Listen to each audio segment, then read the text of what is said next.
上，水果稻花香。8000里路云和月，8000里路云和月，8000里路云和月，8000里路云和月，8000里路发出冠平安祝，小小雨歇，8000里路开望眼，8000两天长啸，8000里路壮怀激烈，壮怀激烈，壮怀激烈，壮怀激烈，壮怀激烈，壮怀激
上，水果稻花香。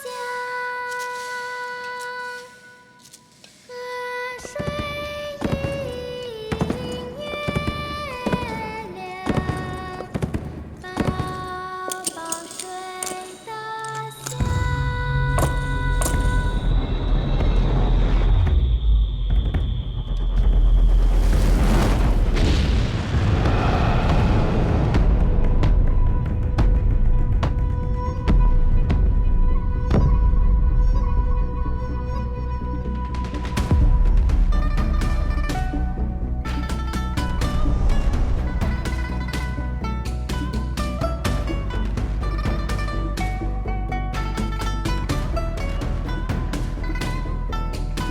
8000里路云和月，8000里路云和月，8000里路云和月，8000里路云和月，8000路发冲冠平安祝，小小雨歇，8000开望眼，8000两天长啸。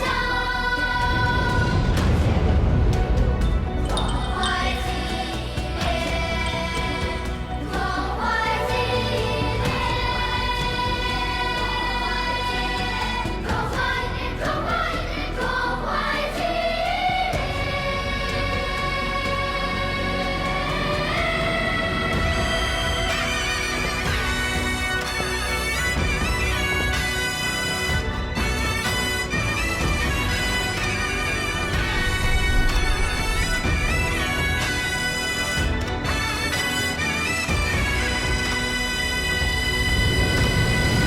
哎，老夫，馋肉了。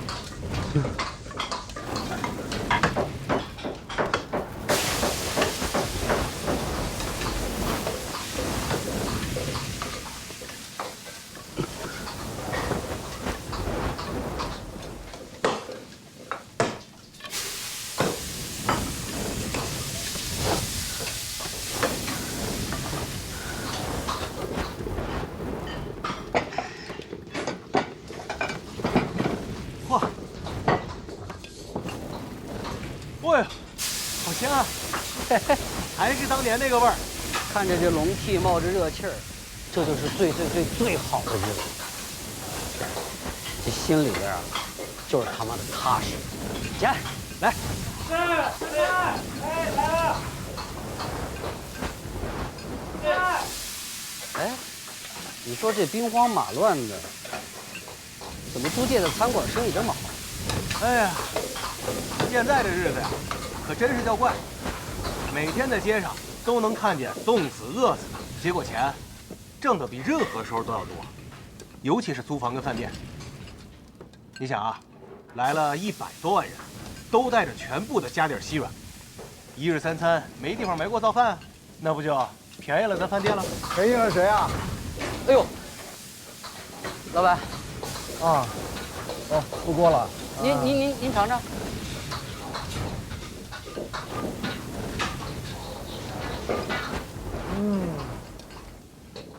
好手艺，是山东味儿，地道山东味儿啊。包子给我推荐你的时候，我还当他是天津体的。你就踏踏实实在我这儿干吧。哎，谢谢老板。对，哎，包子，哎，方厨那小金子走了，正好空出一张床。晚上打烊的时候，你带着他，就让他睡那张床。好嘞，啊，谢谢老板。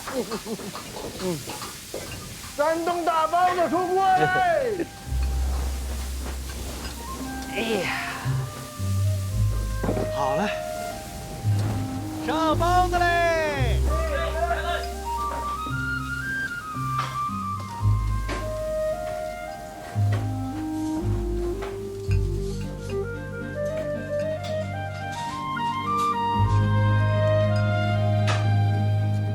来，哎。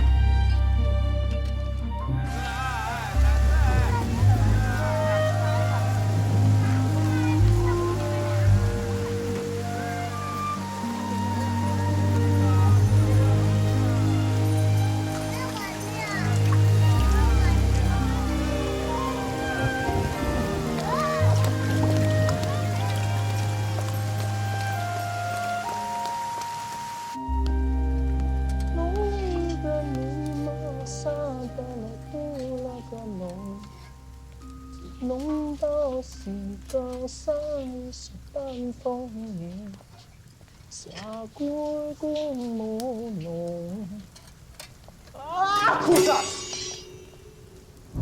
哎呦，大嫂，啊，没烫着你啊？没事没事没事。楼上住的还适应？哦，蛮适应的，还可以的。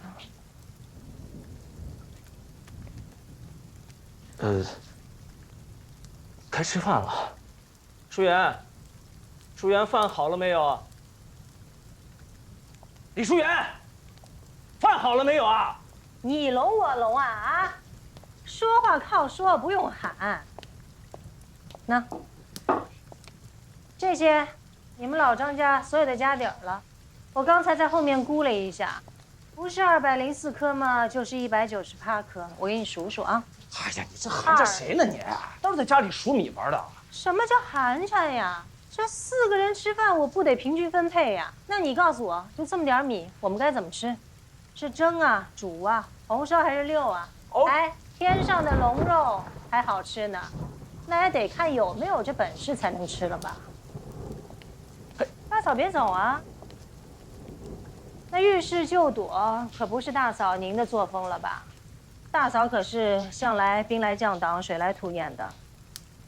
现在张家呀，在吃米这件事上遇到了个小坎儿，一起聊聊呗。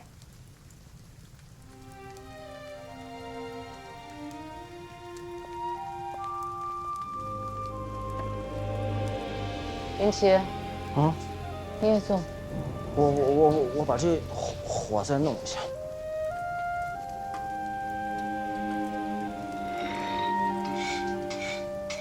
舒远，自打我来了以后，咱们也从来没有好好聊过。我是觉得，再怎么说我们也是一家人，家里要有什么困难，总应该把问题放到台面上摊开来讲，一起想办法才对。现在2楼呢，我也已经住进去了。那个刘小姐、屯舍人都已经搬走了，咱们就先不去聊她了。我这边呢，回到上海也是为了来找云葵。现在我这找云葵的路子也没找到，他太爷也没回来，我托云奇去找太爷，到现在也没有消息，我确实是心里着急。要是我说什么做什么让你心里不痛快了，我跟云奇道个歉，你们别放心上，行不行？大嫂，这不是什么道不道歉的事儿，咱现在得把这个吃饭这个实际的问题给解决了。是。哎呀，你假捅什么呢？我真捅的呀！这刘不刘小姐的跟咱也没关系，在她背后的那个胡经理，他这个人的手段，我比你清楚的多了。张云奇，我告诉你讲啊，你得罪了老胡，我就送你4个大字吧：朝不保夕。你给我坐下，背挺直了，像个爷们儿点儿。这话也就只能我来说了，可现在问题就是揭不开锅呀。那巧妇还难为无米之炊呢，所以我就想着求求大嫂来给我们支支招，出点主意，想想到底有什么办法。说的什么呀？什么求嫂子支支招，含沙射影，夹枪带棒的。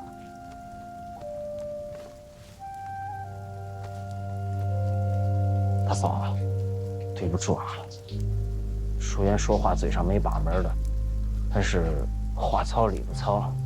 我要是真是丢了这份工作，咱家这往后的日子确实是不好过。那云清，你说的蛮对的呀，都是一家人嘛。我知道你们挺辛苦的，我也很感谢你们。可上上下下、前前后后这么多户人家，还有刚刚搬走的刘小姐，收上来这些租子，就不够养活我们4张嘴吗？是你收上来的。所以说，大嫂真是不当家不知柴米贵呀，那点房租真的塞牙缝都不够。那我们前2天吃的那个塔库菜。过了3条路，怎么又聊到塔库菜？你兜那么大圈子干什么呀？大嫂刚刚说过不要支支吾吾、躲躲闪闪，这不是在说你的吗？家里还有没有什么值钱的东西啊？还有什么值钱东西啊？我娘家的肥价都送去当铺了。不是，大嫂还给你送的那个镯子呢？哎，你就别跟我提那个什么镯子了，我找懂行的人看了，根本要不上什么价。人家说了，说是什么地方货。地方货。是和田的，是和田的，是和田的呀！我结婚的时候，我娘家给我的嫁妆怎么会不是和田的？娘家的嫁妆怎么会是？哎呀，现在说什么和田不和田的事儿了？那和田还有山料和水料呢。我这些东西要不因为是假的，我早就把它当了。这些东西是给我撑场面的。我现在就一个字，我恨。你说好好的一个大活人啊，一拿针我手就抖，一穿线呀，我的眼神就不聚焦。但凡我的手脚好一点，眼神好一点，哪怕我出去啊逢个穷，做点老妈子做的事儿，补贴点家用，总好过现在天天在家里逛荡来逛荡去，害人厌。那我去找工作好吗？我明天就去找工作。我要是找不到长期的，我找个零工来补贴家用，你看这样行不行？不行，大嫂出去找工作，小毛头谁照顾？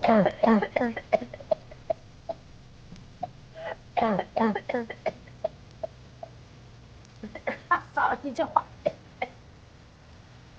哎，说到点儿上了。到底大嫂人家是大户人家，知书达理。你这么说呀，就代表你就不是个幼稚的人。这外头现在流行一句什么话呀？不劳动者不得食啊，劳动的人他最光荣。我们今天能达成这样的共识呢，就代表这天儿啊也没白凉。哎呀，你看，我这种不劳动的人，外头一到下雨天，我这个腰就不行了。云奇，赶紧的，回屋给我揉揉。这米还没淘呀？这么点米怎么吃啊？不劳动者不得食。今儿咱俩饿着，老惦记在大嫂嘴里虎口夺食。赶紧的，八两大追。哎呀！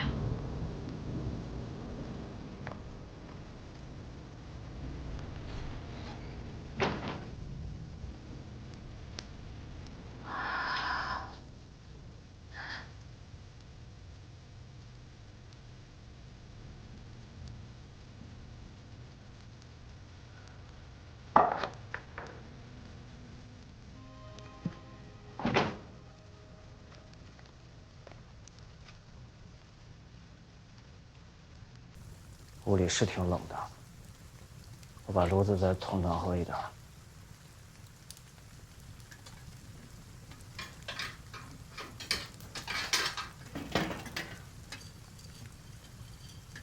星期，嗯，你知道200多粒米有多重吗？不知道啊。也就1000。啊，1000啊！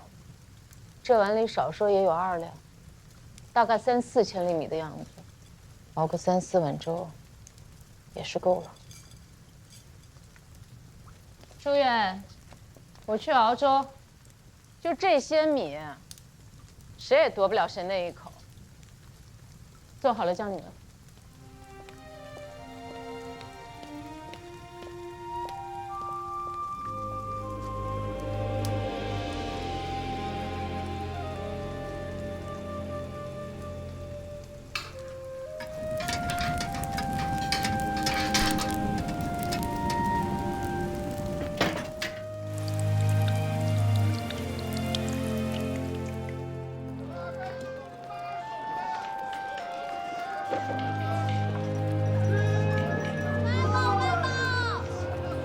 最新的报纸，外报！先生来份报吧。先生要报纸吗？最新的报纸。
哎呦，大嫂，那么冷的天你还洗衣服呀？哎，那正好，待会儿呀，你洗完这些，捎带着把我这2件拿法水摆一摆。我要不是着急去做饭呀，也就自个儿洗了。我这盆里面都是孩子的尿布啊。这2天天凉，孩子拉肚子，上午还拉了，窜稀。哎呦，这有啥的？那我还听别人说，有人还专门爱喝童子尿呢。没事啊，我不着急，您慢慢洗。辛苦了，大嫂。娘，牛肉。这个，你我今天搞到2瓶香水呢。哎呦，我的天老爷，今儿终于逮着你们家了，还是全户的。怎么着呀？上次我跟你说的涨房租的事儿，你说这打仗没几个月，你这5块10块的，你可涨了好几次了。租2个月，你有3个月的押租啊！你这不是趁火打劫，发国难财吗？我租个房子就叫发国难财了？那你们几个跑单帮、囤积居奇的算什么？你有说这闲话的功夫，不如让你们家阿远多跑几趟。甭说是房租了，整条弄堂的房子都可以顶下来了。路上导师的不花钱呀，你们怎么不去啊？你再说一句试试。云奇，哎，我这里不是1、2天了。大人的事你别管，上楼去。给你哥上楼，快！好，杨姑奶奶，我把钱给你。哎，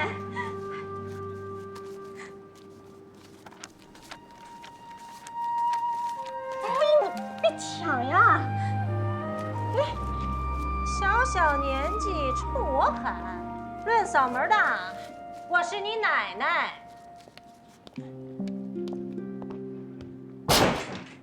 哎呀，曾人别相不够，谁人不想赚钞票？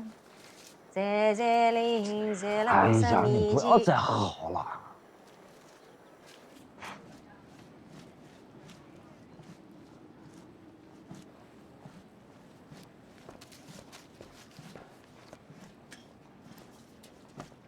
你说这房东太太吧，仗着有这房子啊，把我们住户啊都快逼死了。你说他心怎么这么狠呀？这炉子上有热水，你怎么不知道用呢？你这还没出月子呢，不能碰凉水，会落病的。来，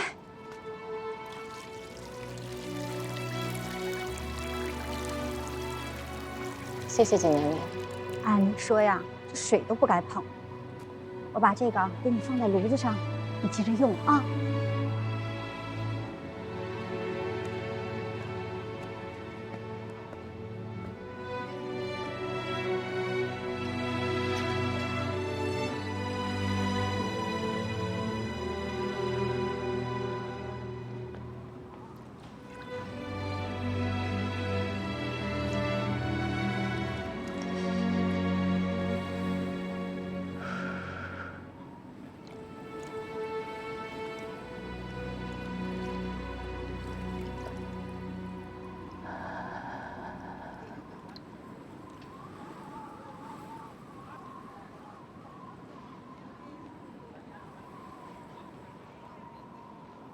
张云奇，你说说看啊，这家里男人该干的事儿我都替你干了，要你有什么用？什么叫要我有什么用啊？我只关心的都是国家大事。哦，那你关心的怎么样了呢？你过来看，日方战死800，战伤4000，敌，呸，你们才敌方。华军遗弃尸体84000，俘虏15000，虏货品之主要者步枪129000，重轻机关枪3200，迫击炮、山炮。行，停！哎，《新生报》，小日本办的报纸，能写我们什么好呀？哎呀，不就你之前说的那点公债吗？大不了咱不要了啊！哎呀，不是啊，国军你怎么就这么不争气呢？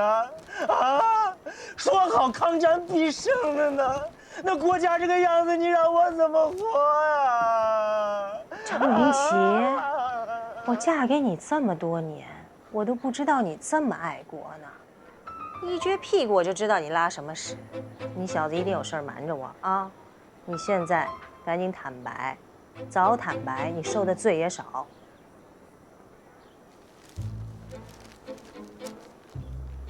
那我坦白了，你必须打我。不打你，我借高利贷了。你借高利贷？我后来买的那些公债都是借高利贷买的。你用高利贷的钱来买公债？那我不打你一棍，咬死你！哎呀，不是了，中日开战以来，他们一折在抛售，我就一折抄底；他们抛，我就抄。我这不想挣点钱吗？那我总不能让黑商那些放高利贷的去卸我的胳膊卸我的腿啊！卸你胳膊卸你腿也是你活该！哎，这我想买自己的房子，我总没错吧？房子？我想生自己的儿子呀！儿子呢？那我才能理直气壮的。那现在利滚利越来越多了，我该怎么办呀？张云奇，我看你脑子瓦特了啊！你不知道这个高利贷的利息比公债要多多少倍吗？好呀，你现在工作得罪了胡经理，钱你也还不上，你现在脑子里头全是日本肥皂水，你就等死吧你！我找过胡经理了，他说这事有转机。滚出来再说。我不。张云奇，我现在跟你在解决问题，你跟我玩什么缩头乌龟啊？你欺负我人高马大，没办法钻进去是吧？别逼急了啊！逼急了，我把这床都掀了。我数到3，你给我出来。3。那你不能打我。我不打你。你也不能咬我。我不咬你。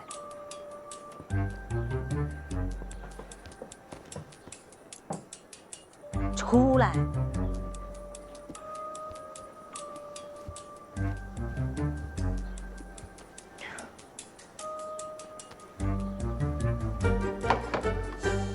说吧，胡经理提了什么条件？藤田你还记得吗？谁？就是那个总在虹口混的那个什么日本文化商人。你说好不打我的？侬这胆子大的啦！要学胡经理跟什么日本人混？哎呀，你打我没有意义。你听我给你讲道理嘛。哎，胡经理呀，从开战以来就说打不赢，悄没声息的就去跟日本人做起了生意。他说藤田要在上海安家，看上了咱这房子了。我说呸，你个臭汉奸！但胡经理说这事儿啊，咱要是帮他办成了，我这些债就都能还上了，还能带着我做点生意。我想，要不要先糊弄的答应了，跟着他们赚几笔快钱，解一下咱们的燃眉之急。你跟日本人交往一下，那可能是多一条门路。问题是你有没有想过，那帮畜生玩意儿，犯起性子来根本就不是人。你替他们办事儿，那就跟那鼻涕似的，一沾身上就甩不掉。送你俩字儿：汉奸。谁汉奸啊？我才不是汉奸。咱退一万步来讲，现在就算是打回来了，咱比那口腔爱国的可强太多了吧？咱们是真金白银的爱国，要说爱国，谁比得过咱们？我们张家满门忠烈，满门忠良，所以我觉得咱们现在也悄无声息的去跟日本人拉拉手，交个朋友。关键时刻许是能保全咱们，总不能我真被黑色他们卸了胳膊卸了腿。下策，下策，这都是没招的招了。这房子日本人想要，我还想要呢。哎呦，总之你跟他们在一块儿的时候，我一定要小心，小心再小心。那现在只能拿点钱去铺点路了。哎，手头还有吗？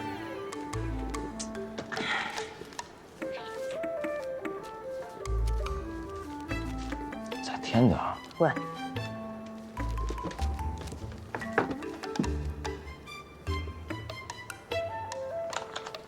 这烂泥扶不上墙的样子，你说说看，我怎么就嫁给你这样的人呢？那是老婆你深明大义。祖良，你睡了整整7天，不是发烧就是说梦话，我都担心死了。我经历了一切，经历了一个又一个的牺牲。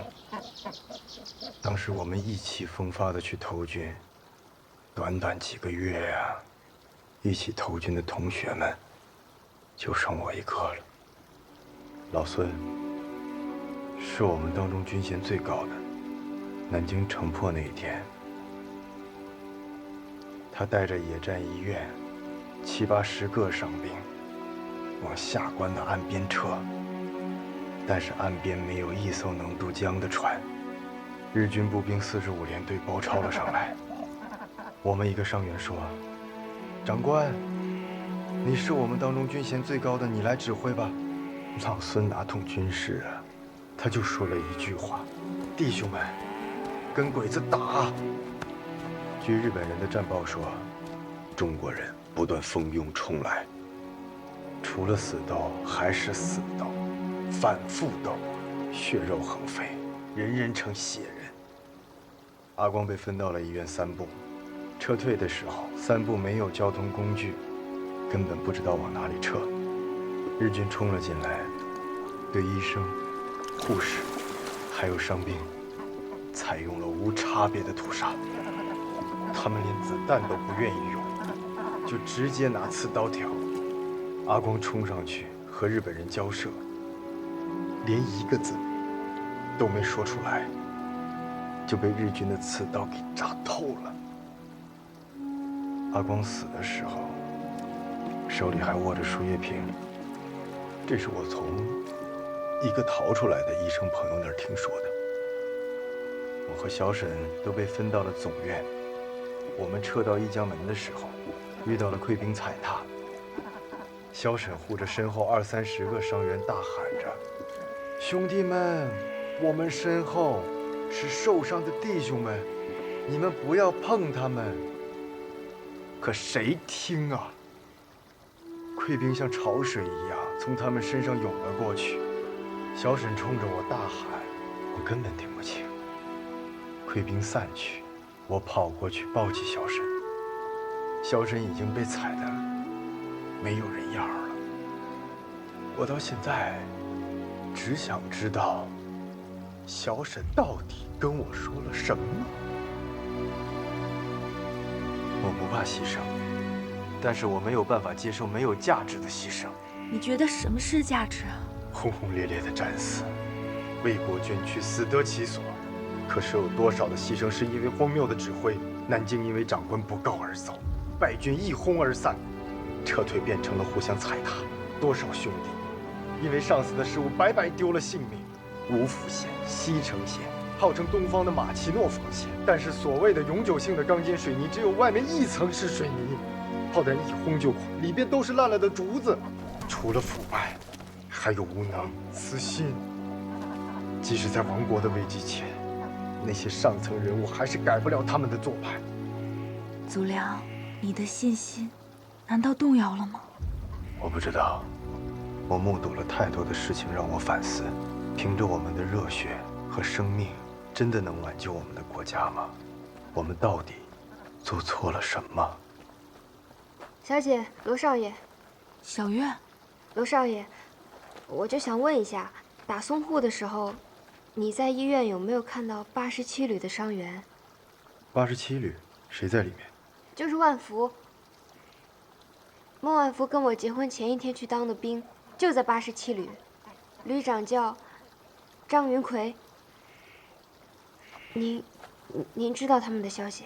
小月，我听说87旅全部殉国。什么是全部殉国？就是都战死了。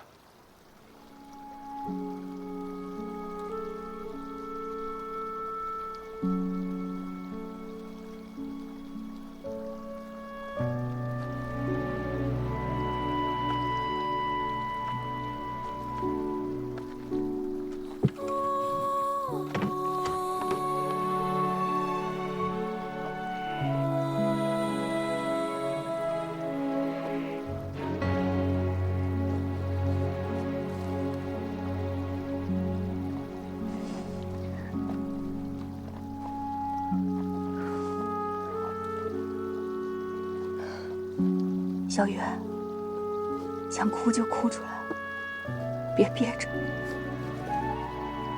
小姐，我不会哭，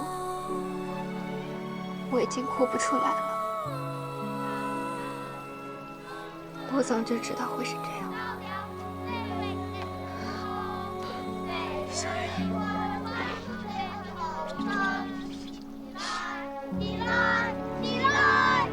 我们万众一心，冒着敌人的炮火前进，冒着敌人的炮火前进，前进，前进，你来不愿尊贵。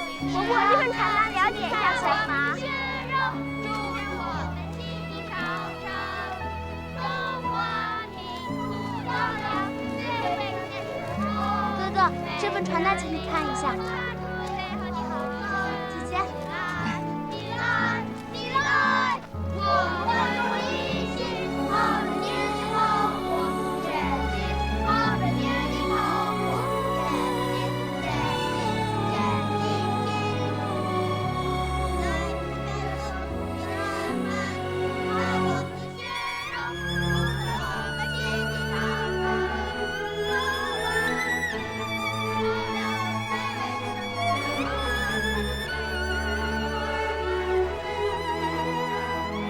共振的八路军的宣传单。八路军，115师平型关大捷。那个时候我们还全都上街庆祝了呢。我还听他们说，八路军是游击战术之神。周恩来先生下周要在武汉大学发表演讲，有困难找八办。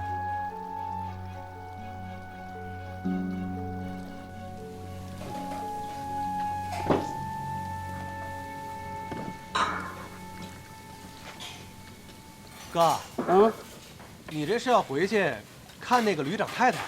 我都有住处了，我找他去干嘛呀？我是去找老太爷。你们旅长都不在了，你找老太爷干嘛？你还不是为了去找那位旅长太太？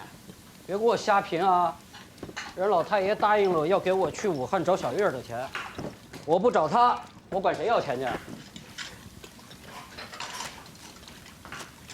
我跟你说啊，管好你自己的嘴，别跟我瞎咧咧。哎，哥，你带着我呗。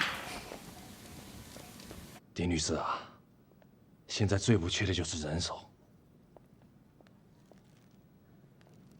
你看外面，这些都是没有找到工作的人，何况你还带着孩子。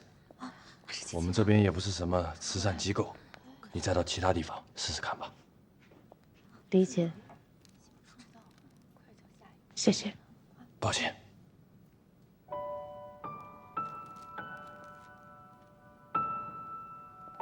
下一位。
这位女士，您好，有没有看到一个小孩这么高？谢谢。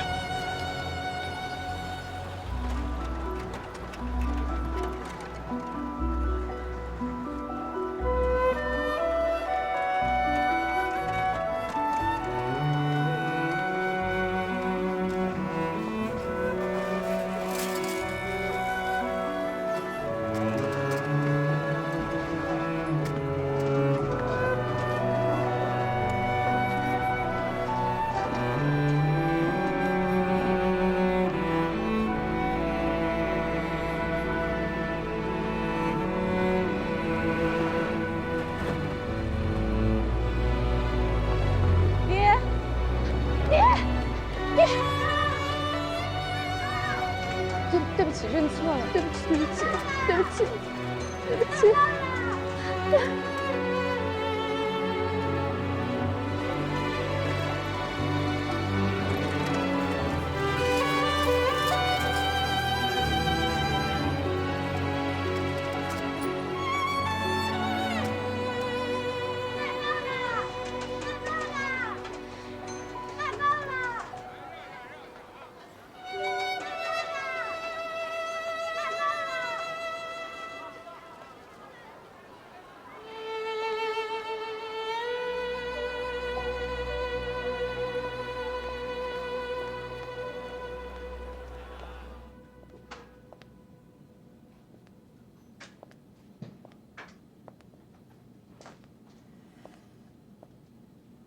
您好，请问您找谁？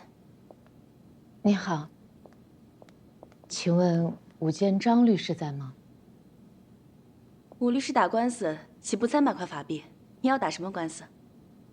我想先跟武律师谈谈，我的情况有点复杂。啊，太太，我刚说了，武律师打官司起步是300块法币，而且还要付预约费。要么您现在登记，要么您再考虑一下。我了解过武律师， 128事变以后，他曾经致函全国各地律师工会援助19路军。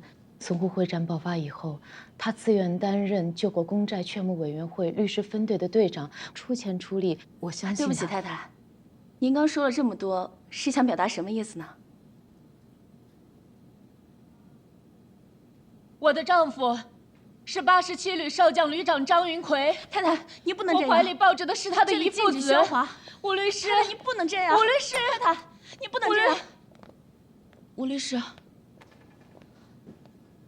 太太，您刚才说87旅，87旅，那张云奎是我的先生。张太太您好，鄙人吴建章。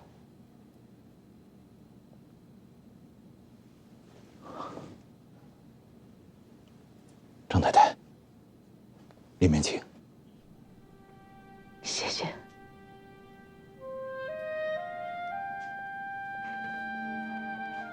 张太太，请坐，坐，啊，坐。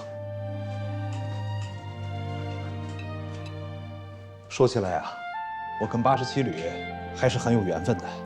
我是罗店人，老家就在白家寨。来，哦，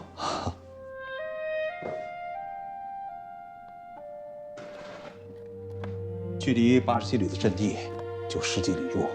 听家父说呀，这场仗87旅打得很英勇，也很残酷。天上一下雨，整条街都红了。虽然阵地没保住，但是父老乡亲们都知道，87旅几千兄弟和鬼子拼死斗，拼到最后一个人。他们看在眼里，刻在心里。那报纸上说什么张旅长和他的手下做了逃兵，哼，他们那些人就是站在高岗上说风凉话，欺负死人开不了口。我第一个不信，我连的父老乡亲也绝不会相信。张太太，您有什么难处，尽管说，帮得上忙的，吴某一定尽力。